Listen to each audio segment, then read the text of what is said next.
Today we're going to take a look at using t-SNE and Cen-se calculated parameters in WinList to reduce the dimensionality of high-dimensional files and allow us to visualize those dimensions in a 2D plot. So I have a Helios file loaded here. It's got a lot of measurements in it already, and I've just got a few single parameter plots defined on this page, and on this page I've got some dot plots defined. We'll come back to these once we've created our measurements, our new measurements. So let's go ahead and do that now. I'm going to click the Add Parameter button. This takes us to the Edit Calculated Parameters dialog, and we want to go ahead and add a new calculated parameter. So in this dialog, we have access to all of these built-in examples in this list. We also have the list of individual functions that the program supports. It'll let you do all kinds of fancy calculations. We're going to make use of these two today, the f-SNE and the f-Cen. So the f-SNE is our t-SNE function. When I click on that example, it shows us how this will work. The first arguments are a set of measurements from the FCS file that we want to have the function evaluate. Next, we have a gate. If we want to run the events through a gate, we can do that.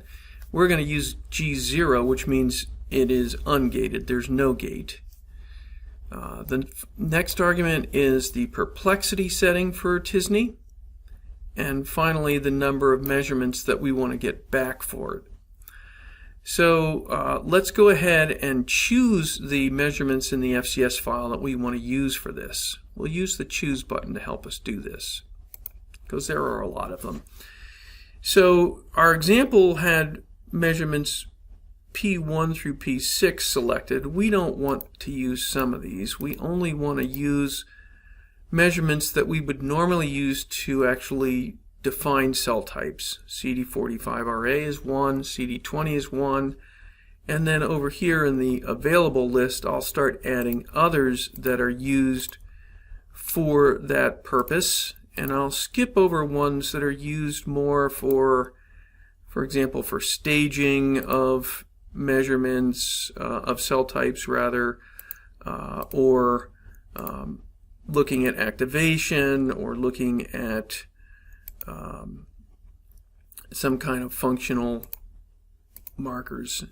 So I'm just picking ones that are typically used here for identifying cell types. As I click them, they get added to the green list, and we click OK, and you won't need to adjust these settings down here. The transform will pretty much always be used linear for t-SNE and Cen-se. We'll be drawing from compensated data, and this resolution value is fine. It's going to get automatically adjusted by the function. So we'll go ahead and click OK, and here's our first measurement added. We're going to do one more, so I'll click Add again.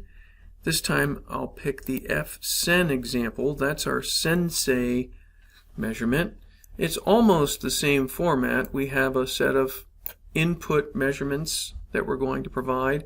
We have a gate. Again, we'll use gate 0 here. This next argument is the number of nearest neighbors, which is a little bit easier to understand than perplexity. And finally, the number of measurements we want to get back. Same kind of thing. The hard part of this is picking the measurements you want. So I'm again going to remove some from the example and pick the same ones that we picked for the t-SNE function.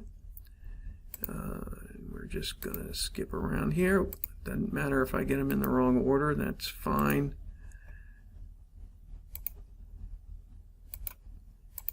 Just a couple more here, and we're all set. Okay, so let's go ahead and click OK. Here's our two new calculated functions, and we'll click OK to get them going. And the program shows us some status down here in the lower right of the data source window. It's working on those. While it's doing that, let's go ahead and create a couple of plots where we can view these measurements. So we're going to use the t-SNE 1 and t-SNE 2 measurements. And then I will do the same thing and view the Cen-se 1 and Cen-se 2. Okay, the functions have been computed. We can now look at them and manipulate them just like every other measurement in the FCS file. You can see the t-SNE distributions are a little looser and closer together. The distinction between one island and the next is more gradual, less distinct, and when compared with the Cen-se. The Cen-se has these larger spaces and more compact populations for each of the islands, which makes it maybe a little bit easier to deal with. So how do I understand what these islands are? Well, there's two ways you can go about it. The first way is to use other plots to help figure out what these are. So I've got the CD3, CD4, and CD8 histograms here, which would let me identify CD3 T cells.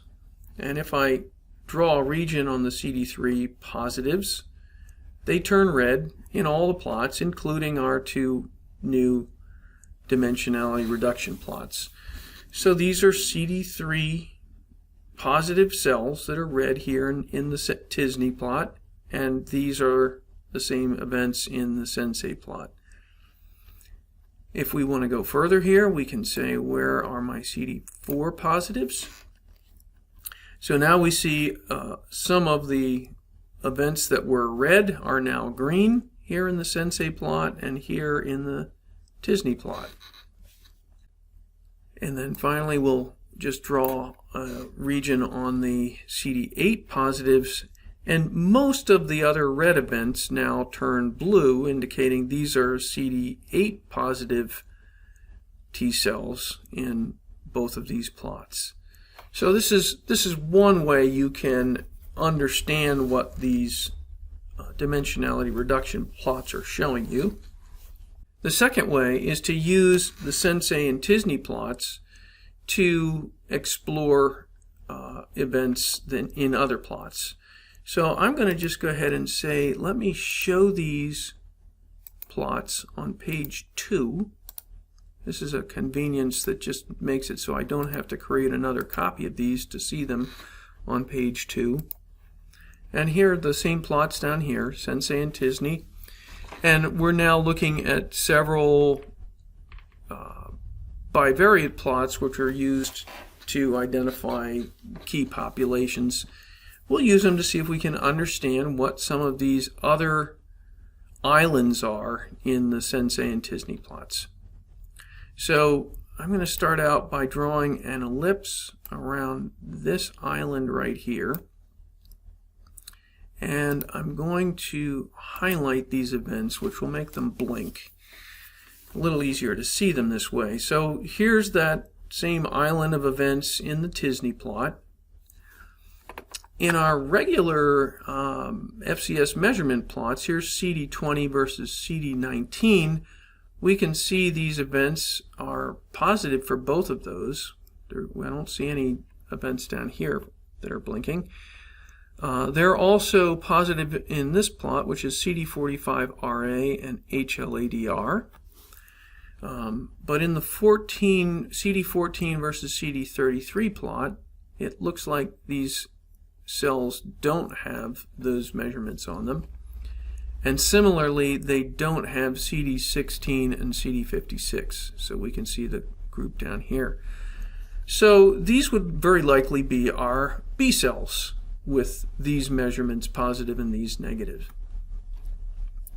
Let's take a look at another couple populations here. If I slide my region over and look at this island here, I can see where those events are in my t-SNE plot.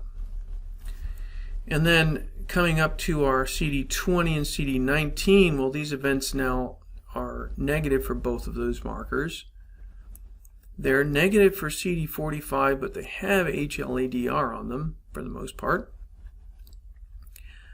Here they have CD14 and CD33, and not much in the way of CD16 and CD56.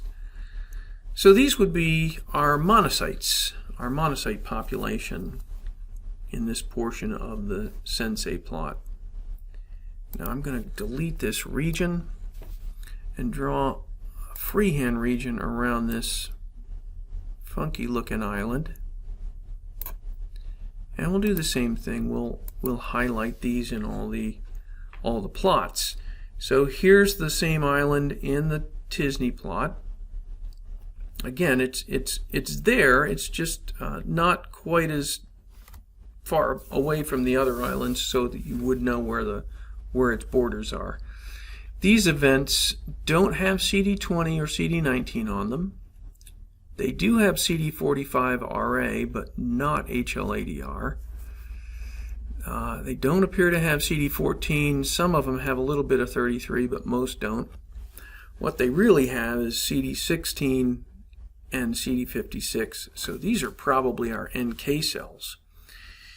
So this just gives you a quick example of how you can use conventional plots to explore the populations that are shown in the Cen-se and t-SNE plots. And you can also do the reverse. You can use the Cen-se and t-SNE plots to identify related events in your conventional plots.